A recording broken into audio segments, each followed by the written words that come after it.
Now, yes. Well, hello everyone. Thank you to be here, to listen this panel. And I'm very glad to be here for the second time in 2 years with Professor Peter Laufer and 2 new hosts for our gang of slow newsers. But here we are with Damian Radcliffe. Is correct? Okay. Chambers Chair in Journalism at the University of Oregon, and Daniela Kraus, Director of Forum Journalism and Media in Vienna. And of course, Peter Laufer, the main character, the founder of Slow News Movement. Yeah, it's a good definition. Why are we there? Speaking about a word that is such ancient meaning as slowness. We are in the age of acceleration everywhere, and we want to come back, to step down, to slow down, and to try to redefine our role as journalists in this society faster, every time more faster. And so I don't bore you more. The hosts are there, and so I let them speak about this. And I want to start with a simple question to Peter that started the movement, I think 7 years ago in my city, in Milan. This is a strange thing. But why and when you decide that you have to do something to the scenario, to the nightmare scenario that you face off? So hello to all of you. It's really terrific to be here and to be back again after a year. And there's the microphone. I come from a radio background, so I really don't need a microphone. We just project. The slow news idea, which is not unique to those of us at the table here, but which I embraced about 7 years ago here in Italy, comes out perhaps from the slow food movement, which comes from here in Italy. And the abuses that we currently are experiencing in the United States under the Trump presidency are real-time, right now examples of what's wrong with the 24-hour news cycle. The 24-hour news cycle is allowing this extraordinary, non-stop, relentless abuse of media and news media in particular, and the ethics of journalism as practiced traditionally by those who care about some sort of responsible way of purveying information. So there's no way to stop this, because even the, what did you call me, of slow news, of course I have one of these in my pocket.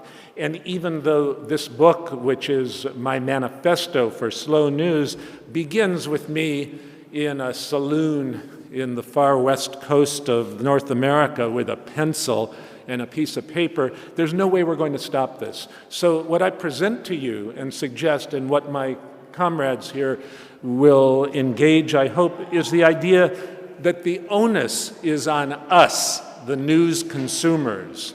There's no way we're going to stop this acceleration, but we don't have to be victims of it.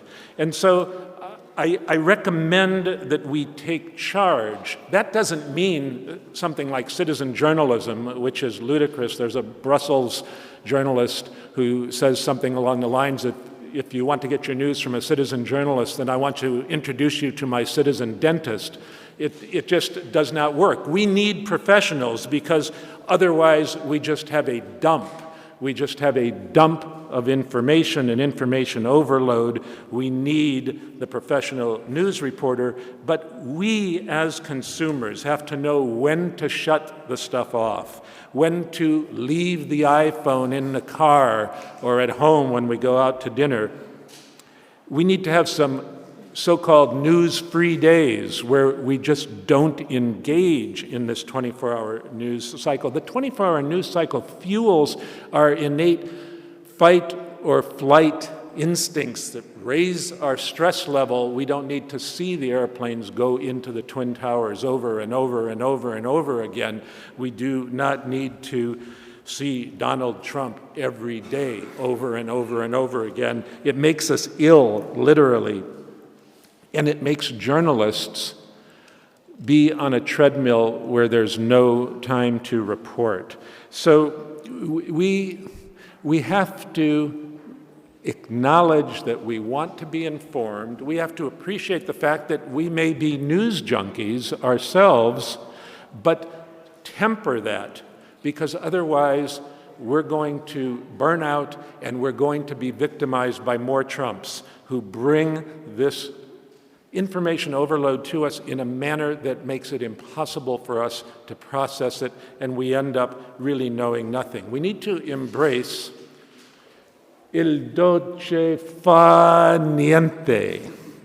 Mare de vinegar, is that right? Yeah? Yes. And so before I turn this over to my colleagues here, I want to just read the dedication to the book, because it's dedicated to my wife Sheila, and it shows that I am as much a victim even historically, because she and I met many years ago in a little town in the Nevada desert, and it says, with love to Sheila, who questioned my priorities whenever I drove our old Chevy pickup 17 miles across the Nevada desert just to buy the latest edition of the San Francisco Chronicle.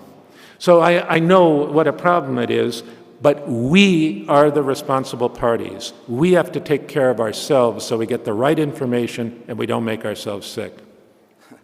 Yes, Daniela, I wish to take a part of the speech of Peter, because it's very interesting that you speak about the reader responsibilities, and so it comes to my mind that there is a public for the slow journalism. How is the market also for this?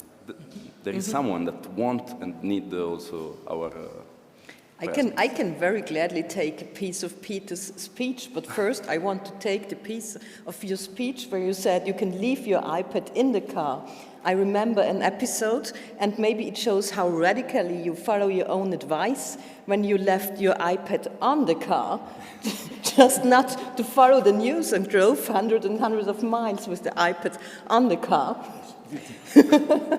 So in case you're looking for a method to slow down your news cycle, you can follow Peter and leave your stuff on the car. But to take on the other, on our topic on is there a market? I think there is a market. Recently, I took a look into the use behavior of 12 to 16-year-olds. If we just look at them, and then, as you all might know, one of the most used platforms is YouTube. And they're using lots and lots of YouTube. And I don't know who of you has watched the videos the young people are watching on YouTube. Children, it's like these Let's Play pieces. This is not news, but it's really, really slow. So I think that maybe the generation that grew up with digital has already a different way of perception and is not so much into the fast, fast, fast, fast. This is one point that, of course, I can't prove, but for me it's a hint. On the other hand, if you watch which papers are successful, for example, in the German or Austrian market, then those who have the best chances to thrive and survive are those who do actually slow news in a sense, like, for example, the German Die Zeit weekly paper. They are really successful, and they are doing what, in my understanding, is slow news. It's about context, explaining, and giving orientation, basically. Yeah. Passing to Damian, I wish to ask you, how could we make real this plan, this movement? How does slow journalism fit in the media behavior nowadays? So that's a great question, and really to answer that, I want to pick up on kind of three key areas: consumption, content creation, and resources and resource allocation within newsrooms. So you mentioned at the beginning, Andrea, about the fact that we're living in an age of acceleration. And certainly all the data and statistics suggest that. So depending on which studies or surveys you look at, if you have a smartphone, you look at it and touch it between 150 and 500 times a day. Teachers report that children arrive at school tired for class because they've woken up in the night and checked their cell phone, or they've been looking at content on YouTube, on a tablet, and so forth. People find it incredibly hard to switch off. And we're seeing an impact of that on attention spans. So back in 2015, Microsoft in Canada published research which said that the average attention span of a human being now is 4 seconds. A goldfish is 5 seconds. Says it all. And you also see just changing dynamics, for example, often in a social situation. There are certain restaurants in some trendy cities around the world whereby they have a rule that if you are a party dining, the person who touches their phone first pays the bill for everybody. And you can see people struggling really, really hard to not touch their phone. So we are living in this age of acceleration where technology has, in many cases, taken over our lives and where we find it very hard to kind of switch off from it. And as Peter said, this sort of 24/7 news cycle can be really exhausting, particularly in the kind of current political climate. There's always another article to read, another press conference to watch, more content to consume, and it is impossible to keep up with it. The volume of content that we're exposed to is overwhelming, and I think, therefore, that's one of the reasons why we've seen one of the kind of big trends over the last couple of years, which is the rise of newsletters, for example, a very old-fashioned form of communication, very kind of Web 1.0, but you see the rise of products like the Skim or Nextdraft or Quartz, and they're doing a lot of the kind of filtering for you, recognizing the fact that actually we don't have time to read everything, so let somebody else do that. And then we also have that in print format. I don't know if any of you are familiar with The Week, which I think is a really excellent publication that kind of summarizes on a weekly basis what's going out.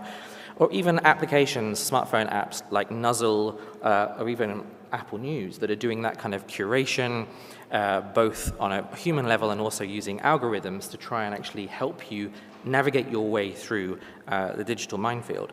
So I think on the kind of consumption perspective, yes, I agree with Peter to some extent. We can take control of that, but we should also embrace some of the tools that are at our disposal to be able to do that, so that you can still be informed and exposed to a variety of different views, but perhaps more so on your own time scale. On the creation side, I actually do think that there is a role for newsrooms to take kind of some responsibilities in this space.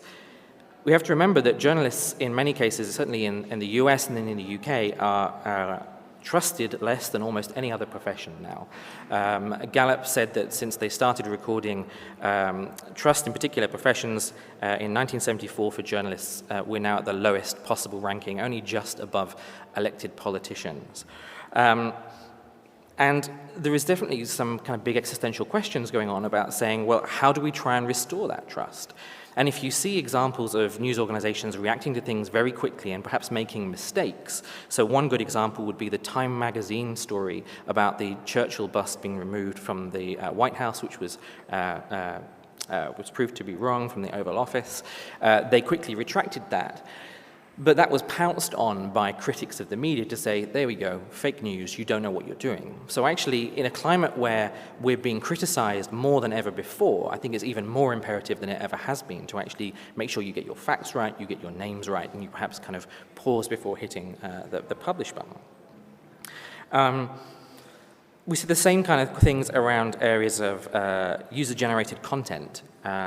I think there's some really interesting kind of questions and dynamics, and my colleague Laurie Schontz is chairing a panel on this later on today, talking about the relationship that news organizations have with eyewitnesses and the role of eyewitness media. If you look at Charlie Hebdo attacks in Paris back in 2015, the mass shooting in Roseburg, Oregon, 80 miles away from our campus back in 2015, you could argue that journalists are so keen to get the story that they sometimes neglect the kind of duty of care to people who have witnessed often very horrific events. And social enables you to arguably reach out and find and engage with people who have witnessed things quicker than ever before. Often whilst you're still mid-incident, you'll have newsrooms reaching out trying to get footage from people, but very rarely are they saying, are you okay? Are you in a safe place? Then contact us. They're too often asking for the footage and to get the material before any of their competitors.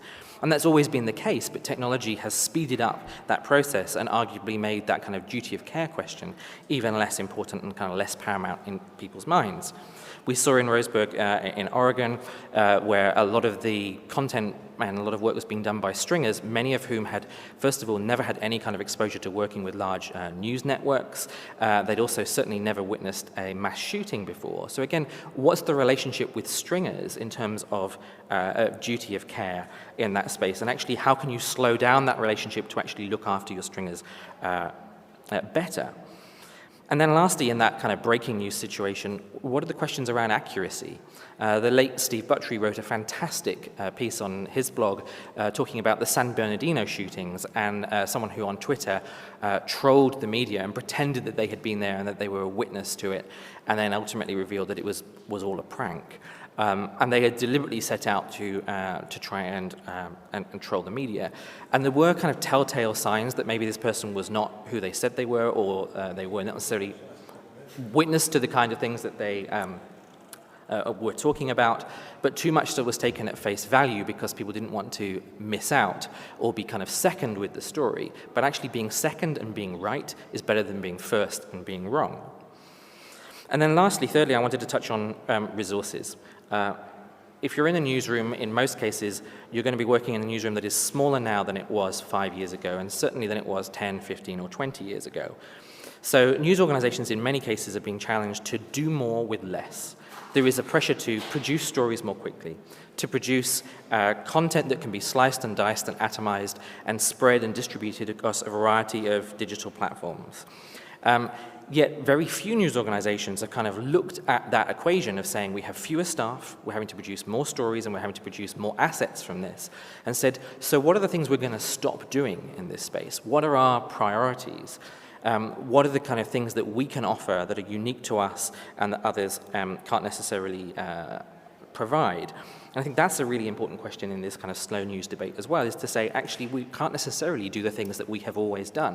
This is particularly true, I think, in local newspapers, which is an area I'm looking extensively at the moment, where there's, in many cases, not enough questions being asked about saying, where should our focus be? What should our priorities be, given the fact that we have a much smaller newsroom than we once did?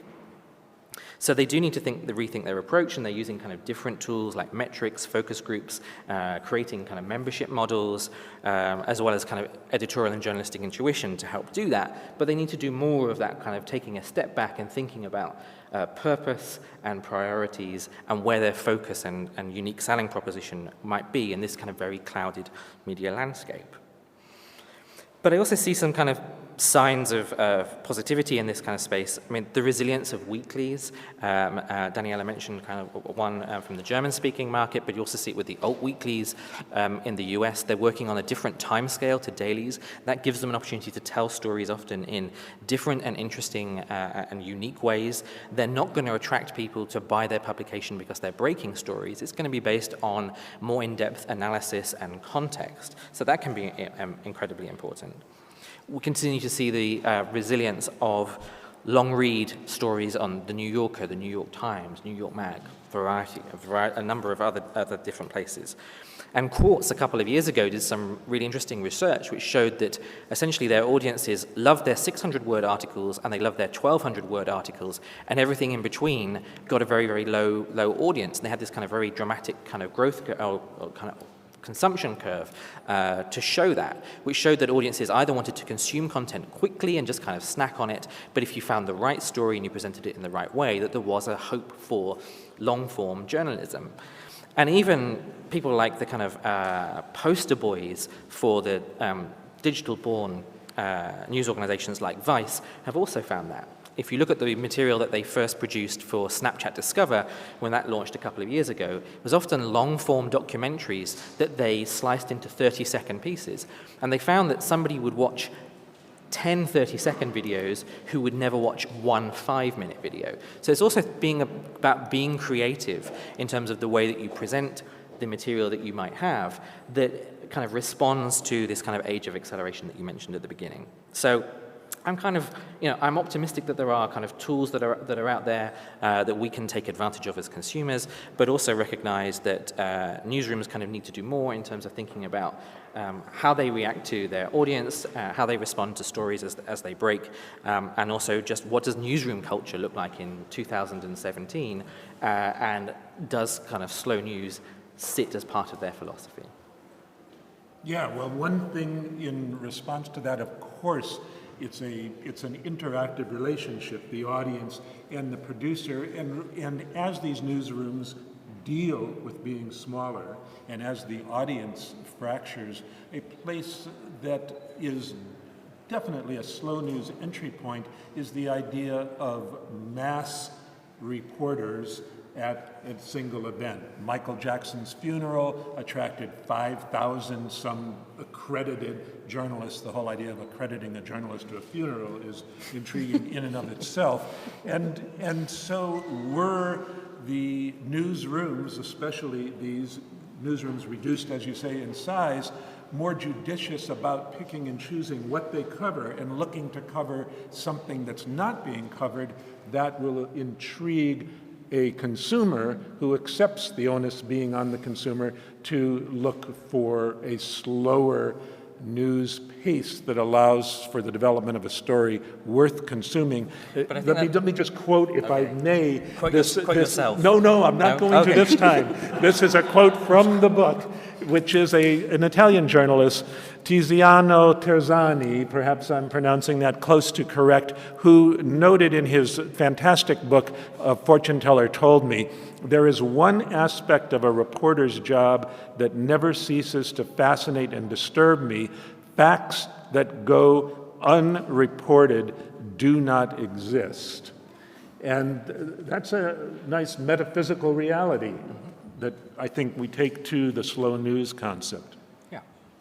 I was going to say, when you were talking about the kind of 5,000 journalists at Michael Jackson's funeral, but also kind of at other events, this throws up interesting questions around partnerships and pooling and kind of sharing of resources. And again, that in many cases goes against the grain of traditional newsroom culture, but in an environment where you have fewer resources and where actually people you might have previously viewed as the competition perhaps no longer are, we need to see more kind of content sharing opportunities. And it's really interesting that when you see like the likes of the Washington Post, the New York Times and others who are doing that, certainly with local organizations, as a way to kind of spread their reach. And those two are not in competition with one another. So they can. And the Panama Papers is another example of that. Great example. Of newsrooms working together. Yeah. Mm-hmm. I want to follow up on something you said, that there's the concept of vitiati. W-Y-S-I-A-T-I. It's what you see is what there is. So if you don't see it, it doesn't exist for you. This is from scientists who are dealing with the brain. I'm referring to Kahneman. I did it in this talk before. He wrote the book, and the title is Thinking Slow, Thinking Fast, which kind of fits to our panel. And he points out two different ways the brain is working.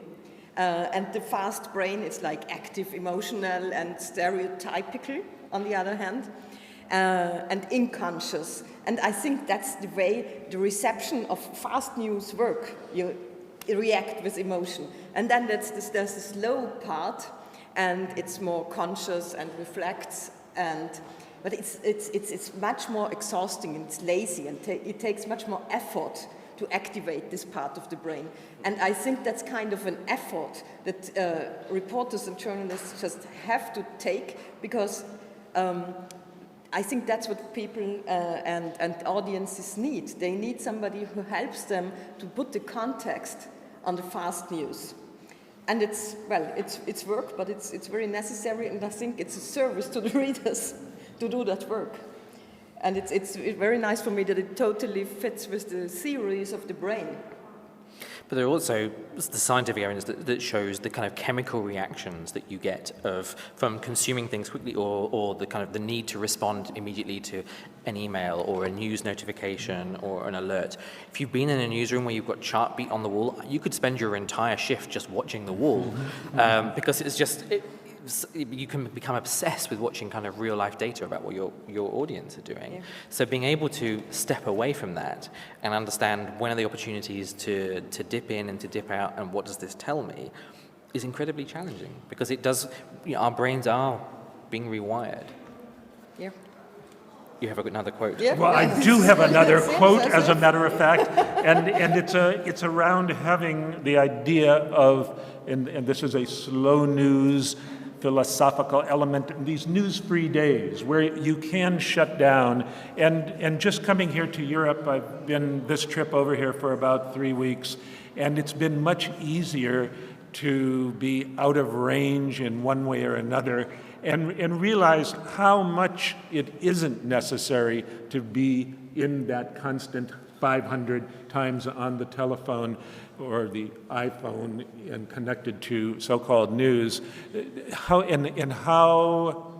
well, again, we get back to il dolce far niente, just sitting in a cafe and not finding it necessary to sit there with the iPhone kicking out CNN and with a copy of the New York Times. My New York Times today is a day old. It's just incomprehensible on some levels, but it's so reassuring. And the quote I will find here in a moment, and it's an Oregon psychologist, Ruth Parvin, who was explaining, right in line with what the two of you are talking about, that she's diagnosing anxiety and depression in her patients based on this perpetual news consumption, and she's prescribing news-free days to her patients.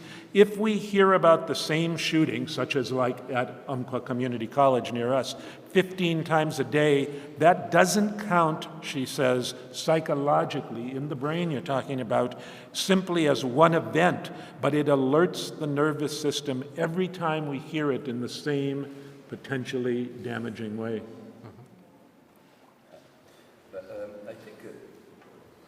I take two words that you use, people and trust.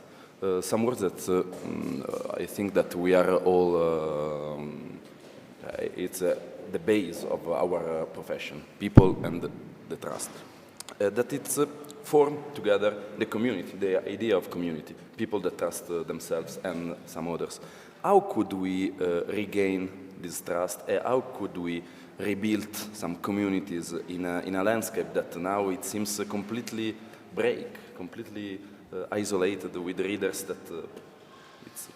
Well, the previous panel was full of people who were doing exactly that. So if you look at the engaged journalism movement, you see the kind of work that's being done by like my colleague Andrew de Vigal at the Agora Center at the University of Oregon, Jennifer Brandel and the team at Harkin and others. There's some really important work going on in terms of listening to audiences and finding new ways to really understand what are the questions that audiences want us to answer. We don't necessarily know best about what the community wants. That's a very arrogant and arguably old-fashioned and dated idea. We need to change that relationship between the people formerly known as the audience, as Jay Rosen would refer to them, and journalists.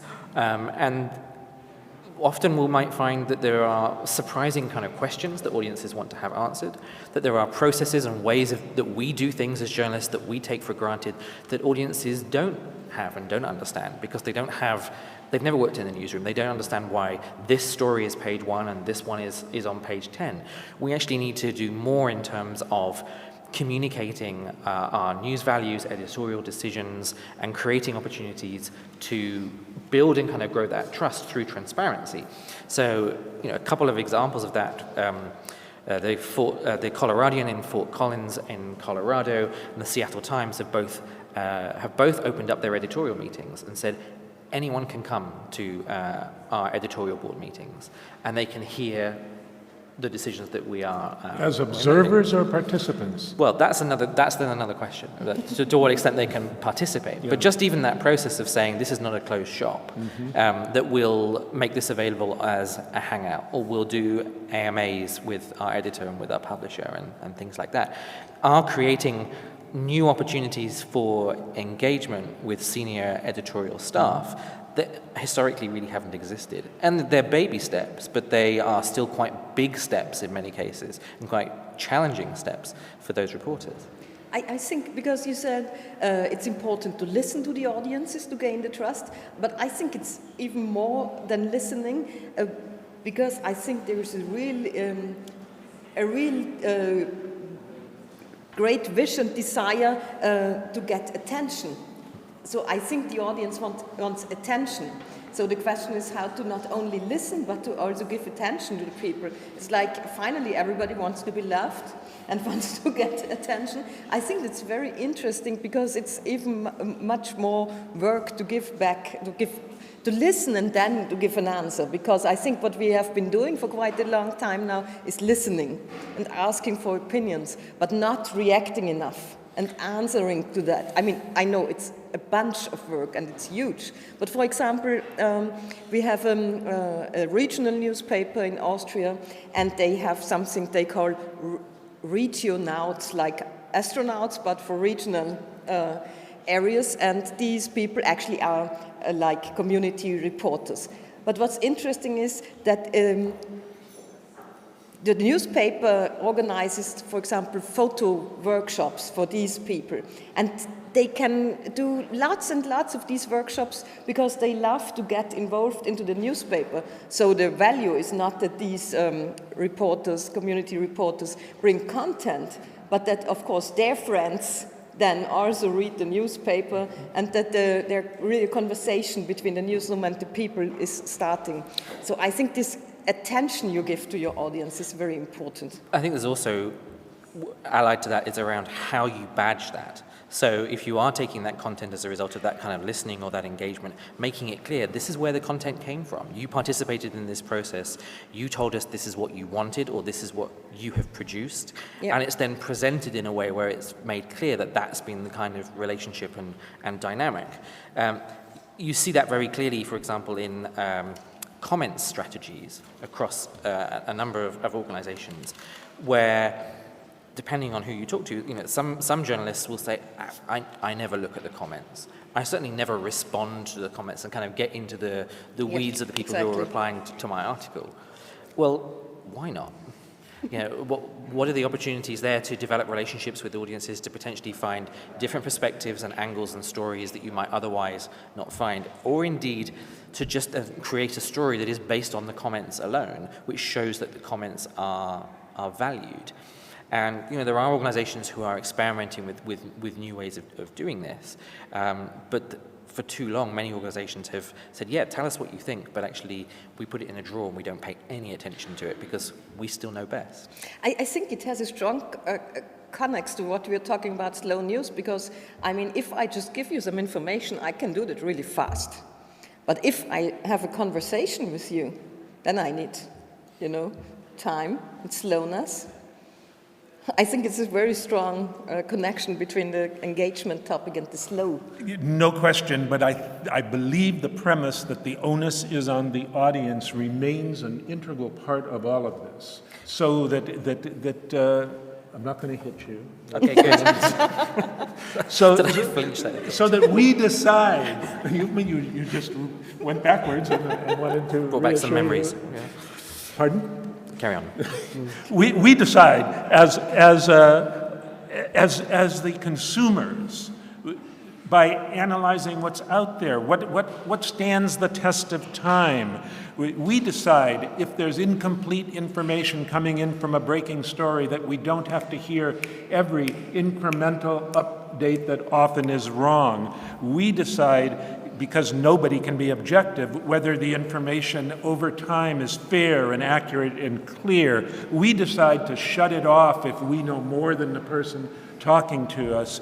We decide, after some time with some news outlet if we trust the sources. I have a long list of these items where we take charge, not at the expense of what the two of you are saying, but I think that we have allowed ourselves, it's not that this is citizen journalism, but it's citizens determining what is the journalism we want to consume. But and I don't think slow most stuff is out there. I don't think most news consumers are sufficiently equipped to be able to make the kind of decisions that you have just described. It seems as if you suggested that the task of the journalist is to teach the audiences not to read their breaking news. Yeah, and maybe that will slow them down. And no, I think that we can't sell short the level of sophistication of the audience. I'm not saying that audiences are unsophisticated, but often the lines become very blurred. So if you look at, say, cable news, much of that is not news, it is commentary. But audiences would often describe it as news rather than commentary. And they can't necessarily differentiate between the two, partly because of the way it's badged. I hate to hear you say they can't differentiate, but you may be right, and maybe this is a time to bring in our audience. Yeah. So we speak about readers, we speak about cast, we speak about questions. So I hope that there's someone of us, of you, of them. Some question for you. Yeah. Please, I don't know if there is a microphone. There is a microphone, and then our leader, Andrea, has assigned me to help us break the fourth wall. So I'm going to wander amongst you, as we say in the UK, right? Mm-hmm. Amongst and whilst you ask questions. Betwixt, I think that is the word you're searching for.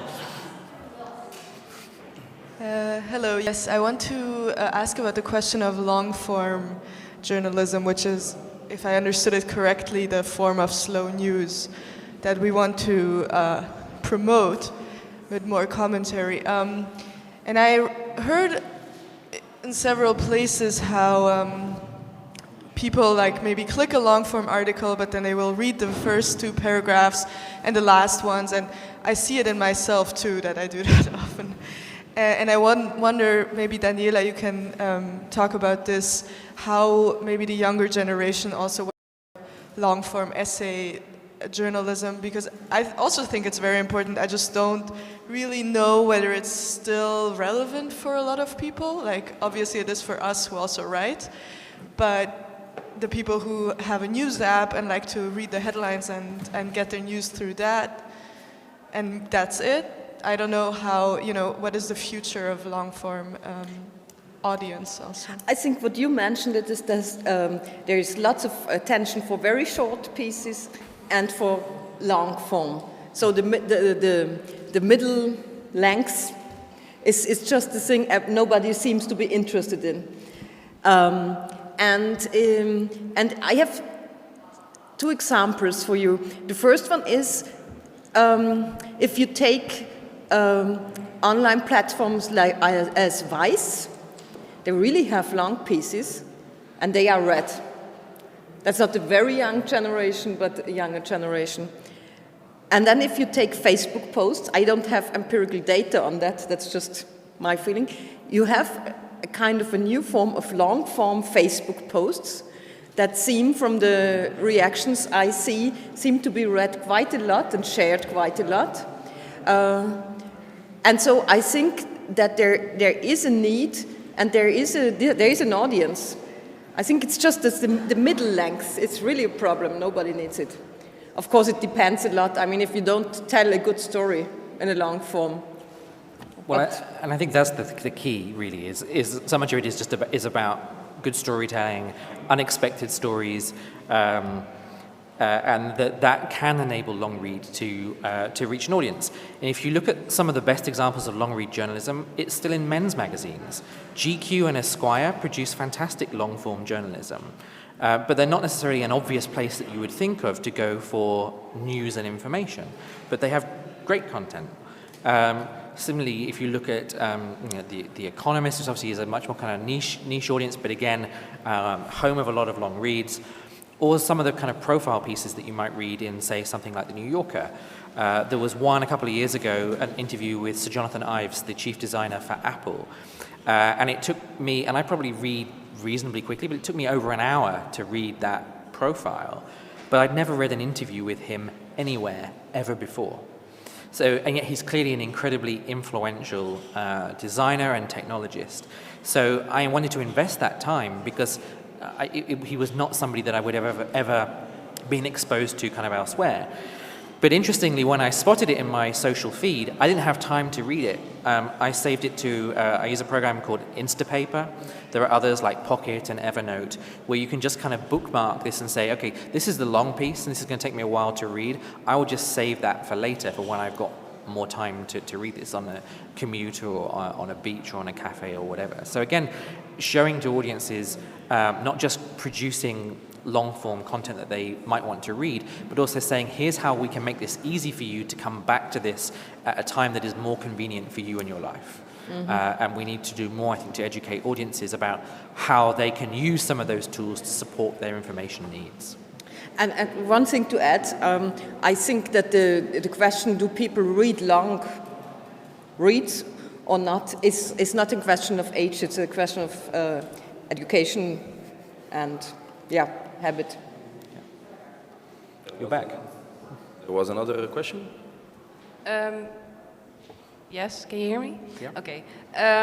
First of all, I want to thank you because I think this is a very important issue that we just keep living up here and we're not staying on the ground because we're constantly in touch with some media world without realizing what's around us. So thank you for addressing this. And I was thinking, I had an idea, maybe you said that there are people who want to read large stories. There's an audience for that. But I think that we also need to reach the people who don't want to read the long stories. So I thought maybe there will be a way where we can give the new snackers snacks with context. Do you think there will be a way where we can combine those things and, snack context? Yes, and I think if you look at, say, the work that CNN does on their website, that they usually have a slug at the top, which is just 1 or 2 sentences that says, this is what this article is about. And that can tell you all you need to know. But if you want to go on and read the 800-word piece, you can do so. So more of the, look at DigiDay. I don't know if any of you are familiar with DigiDay. They actually have a button on the left-hand side of their website, which says TLDR. And if you click that, the text on the page changes, and it shows you the short, the too long, didn't read version. And that's a really kind of smart technological way of just kind of offering an audience a long and short version of a story. And I think it's not only quite cutesy, but I think actually it responds to a genuine audience need. Maybe, in my understanding, slow and long is not, slow doesn't have to be long. Right. Yes, that's a really extraordinarily important point because we should not look at having to invest a lot of time unless we want to, and these are not mutually exclusive. Yeah, so for me, slow news is about giving the context, stepping back, waiting until you really know what to say, and then, there's the famous saying, I didn't have time to write a short letter. Pascal, yes. And we should also not just restrict this to thinking about text or video. Yeah. You should also think about audio. So one of the phenomena that we have clearly seen over the last few years is the kind of the serial effect, which has generated interest in podcasts and kind of long-form audio storytelling. And that, if you wanted to listen to all of Series 1 of Serial, that was a substantial commitment. They've just dropped, and the team behind that have just dropped S-Town, which is a series based in Alabama. And my wife listened to the first 4 episodes in a row because she was binging on it in the way that you would do a Netflix drama. Because she found the storytelling so compelling. And she said, if I didn't have to go to sleep, I'd have listened to even more. This is not necessarily a kind of movement or a philosophy that's just applicable to kind of the written word. We should also think about it across other platforms too. Mm. Okay, I have one more quick question, if it's okay. You said that we should also give attention to our audience, not just listen to them, but also engage. But do you think that our objectivity will be in danger if we do so? Because maybe we will talk to the people and tell them what they want to know. Because maybe we respond to that in a way we are not aware of ourselves. Do you understand what I mean? Yeah, you think But- they're like No, like a beauty pageant. Yeah. Okay, of course you can go into the direction of clickbaiting, but I wanted to ask you, what is your objectivity? Yes. Yeah. Well, we learn at school that it doesn't exist. So, I mean, if But you... I mean it. I don't, that you don't make content because they want to know and want to see that, but what you think they need to know or to see. You understand what I mean? So if you show something they will not like, that they will respond all negative, and then next time maybe you'll think that, oh, I'll write something else because I don't want people to respond I don't think that negative. you have to fear that given the innate arrogance of journalists. I really don't. I don't mean it as a joke. I think that that's the case. But if I may just tell a quick tale from the so-called real world, as I left to come to Europe, I wrote an op-ed for the newspaper in our state capital, the Statesman Journal. And it was just kind of an arrogant Trump attempt at saying something negative about Trump, and I said, I am so glad that I'll be going to Europe. I'll be gone to Europe, then to Asia, then to South America over the next several months, and it'll be just such a relief to get out of America during this time because it won't be Trump, one disaster and catastrophe after another. And I was on the receiving end of a lot of this anonymous commentary that was mostly good, get out of here and stay out kind of stuff. And I decided to respond to each one. And my colleagues from the University of Oregon may be horrified to learn that my response was to invite the writers to sit in on one of my classes when I return, and then to come to lunch at the student union, and we would talk about what they experienced. And what was amazing about it, and it's a real indication, I think, of the fast news phenomenon causing so much trouble in the current environment that we live in through these things that we all have in our pockets. All of them, as soon as I wrote that, they wrote back with an entirely different tone, not that arrogant, aggressive, usual commentary tone, but a more normal kind of correspondence that you might expect with cursive and a fountain pen on stationery, saying how much they appreciated it. Most of them didn't accept the invitation immediately. They said they would consider it, but that they appreciated the response. So I accept and engage your premise, but think that if we act otherwise, it might also work. And I hope you guys will back me up when they show up on campus. Because they want your attention. That's what I meant. But the backing up, I think it's a very important issue, and I think it's an even more important issue for female journalists, because you get all this sexual harassment, which I guess you didn't get. And so I think back up, I hope. Yeah. No, I'm making a joke. Sorry. Yeah, inappropriate joke. Yes. Sorry. I don't get the fine tunes in English. It was body language, but you just weren't seeing it. Yeah. So I think backup is a very important issue. I don't think that the newsrooms and the news organizations provide enough backup for the journalists, for their female journalists in particular, and also for the freelancers, because there are so many freelancers. Because if you know that you won't get support, be it personal support, be it a lawyer, then I think this is really something that makes a censorship in your head. And there are some studies on this issue that really happens. And I think that's really important. So thank you for addressing it. Yeah, I think you made a really important point, but I would say I think it's a two-way street. So you don't know what you don't know is a principle that applies to audiences, but it also applies to journalists. So yes, we have an important job to take the old BBC maxim of inform, educate, and entertain audiences, and I think that applies across the journalistic and media landscape. But equally, there are plenty of things that we as journalists don't know either. And so being able to bring a more diversity of opinion and voices, personalities and backgrounds into newsrooms is incredibly important to be able to do our jobs better. So yes, we need to continue to offer content and material to audiences that they don't necessarily know that they want or need, but we also need to understand the same is true of us. We also need to have our views and worldviews challenged from the audiences too. There's one other point regarding slow news and comments. And in the old slow news days that existed when most people got their news and in a newspaper, ink on paper, there was not this anonymous commentary option. Almost all newspapers required knowing who had written the letter.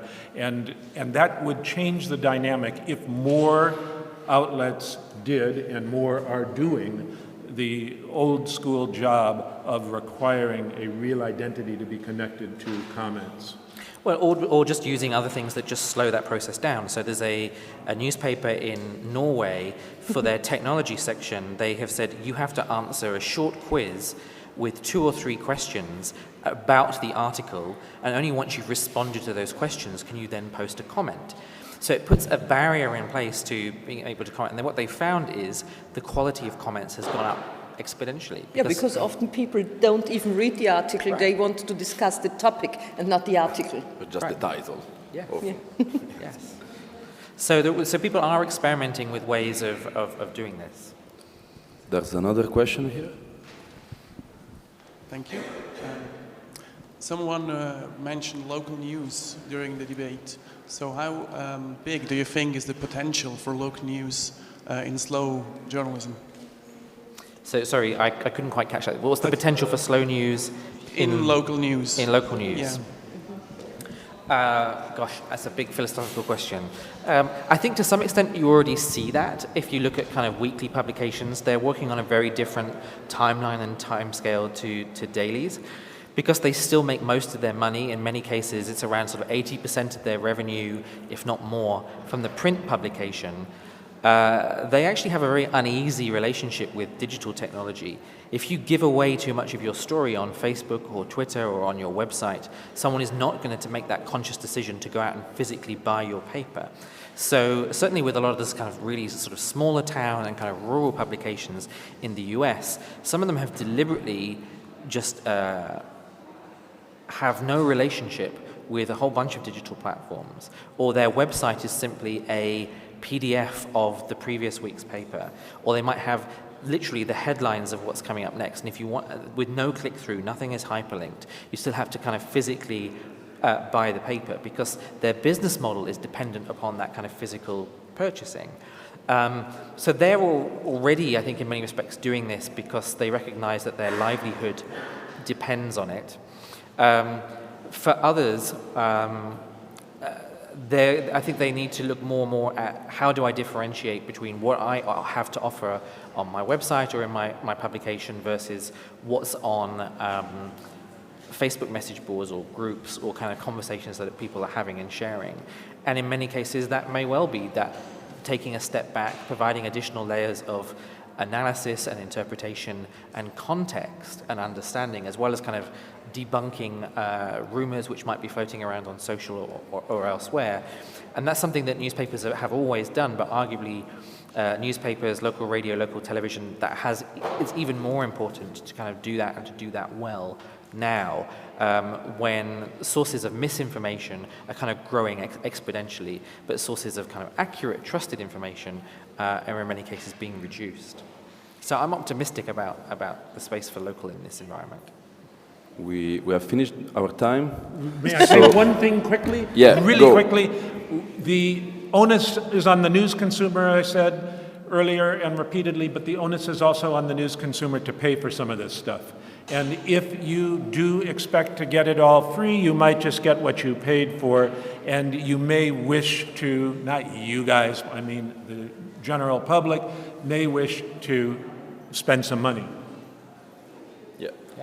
A last word to you thank you very much to be here. I hope that you enjoyed the speech, but I also hope that when you come back to home, you continue to think about it.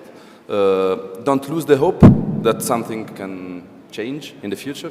Something has started today, maybe started some years ago.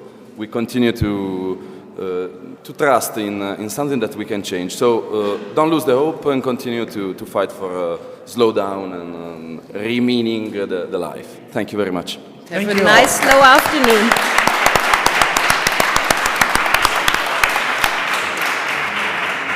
Good work, good work. Thank you, thank you, Thank you, thank you. Good work, thank you, thank you. Ladies.